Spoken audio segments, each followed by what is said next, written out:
Coba bayangin deh, The Fed, Bank Sentral Amerika Serikat, itu sekarang lagi jalan di atas seutas tali ekonomi yang tipis banget. Di satu sisi, ada bahaya inflasi yang bisa bikin harga-harga meroket. Di sisi lain, ada risiko perlambatan ekonomi yang bisa bikin banyak orang kehilangan pekerjaan. Nah, kali ini kita akan coba bedah bareng-bareng gimana sih mereka menavigasi manuver yang super berisiko ini. Dan inilah dia angkanya. Angka yang jadi pusat perhatian seluruh pasar keuangan dunia. Angka ini jadi berita utama dari konferensi pers The Fed yang baru aja selesai. Yap, benar banget. Mereka baru aja mutusin buat nurunin suku bunga acuan sebesar 1/4%. Ini langkah yang nggak main-main loh. Nah, disinilah letak pertanyaan besarnya kan. Inflasi itu kan masih di atas target, terus kenapa The Fed malah kayak nginjek gas? Ini dia teka-teki yang bakal coba kita pecahkan. Oke, sekarang ayo kita bedah lebih dalam lagi. Apa sih sebenarnya yang ada di balik keputusan ini, dan kenapa ini penting banget buat kita semua? Jadi, pada dasarnya, keputusan ini tuh semua tentang menyeimbangkan dua risiko yang saling tarik-menarik. Nah, inilah yang membawa kita ke dilema klasik yang selalu dihadapi The Fed. Semuanya itu balik lagi ke satu konsep ini, mandat ganda. Gampangnya, The Fed itu punya dua tugas utama. Pertama, mastiin ekonomi cukup kuat biar orang-orang punya pekerjaan. Dan yang kedua, ngejaga harga-harga biar stabil. Nah, masalahnya, seringkali langkah buat ngebantu yang satu malah nyusahin yang satunya lagi. Repot kan?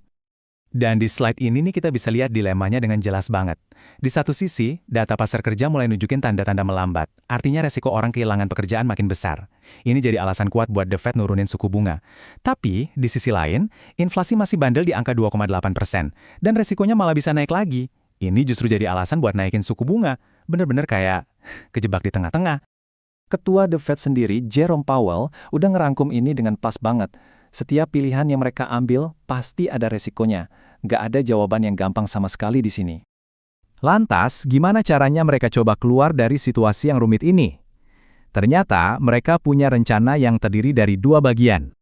Oke, strateginya ada dua. Yang pertama ini yang paling heboh dibicarain.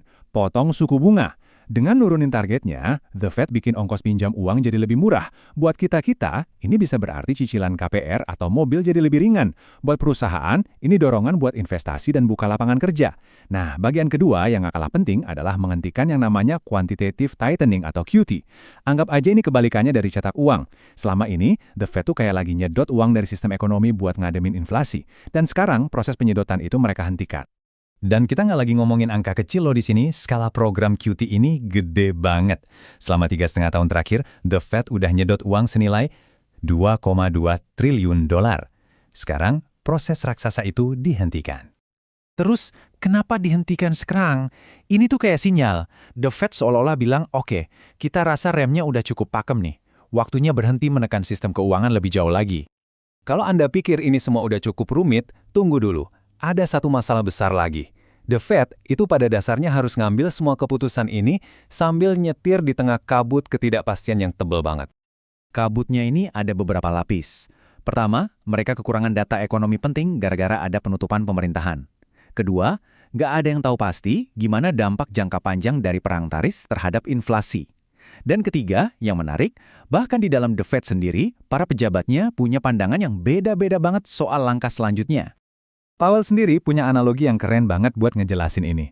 Coba deh pikirin, kalau kita lagi nyetir di tengah kabut tebal, apa yang kita lakuin? Pasti melambat kan? Bukan malah ngebut. Nah, inilah yang ngejelasin kenapa mereka sekarang lebih hati-hati meskipun ada tekanan dari kanan dan kiri. Semua ini akhirnya membawa kita ke satu pertanyaan yang paling penting. Terus, apa yang bakal terjadi selanjutnya? Ini dia nih, pertanyaan yang lagi ada di benak semua orang di pasar. Apa kita bakal lihat pemotongan suku bunga lagi di pertemuan The Fed berikutnya di bulan Desember? Jawaban dari Powell tegas dan terus terang banget. Jauh dari itu. Dia memastiin nggak ada yang berasumsi kalau pemotongan berikutnya itu bakal otomatis terjadi. Alasannya yaitu tadi, karena di internal mereka sendiri masih pada debat. Sebagian anggota komite merasa sekarang waktunya buat berhenti sejenak, ambil napas dulu, dan lihat gimana efek dari langkah-langkah sebelumnya sebelum mengambil keputusan baru. Jadi, kita balik lagi ke gambaran awal. The Fed masih ada di atas seutas tali yang goyang, ditarik antara mendukung lapangan kerja dan melawan inflasi. Dengan data yang nggak lengkap dan pandangan internal yang terbelah, pertanyaan besarnya tetap sama. Kemana mereka akan melangkah selanjutnya? Dunia sedang menanti jawabannya,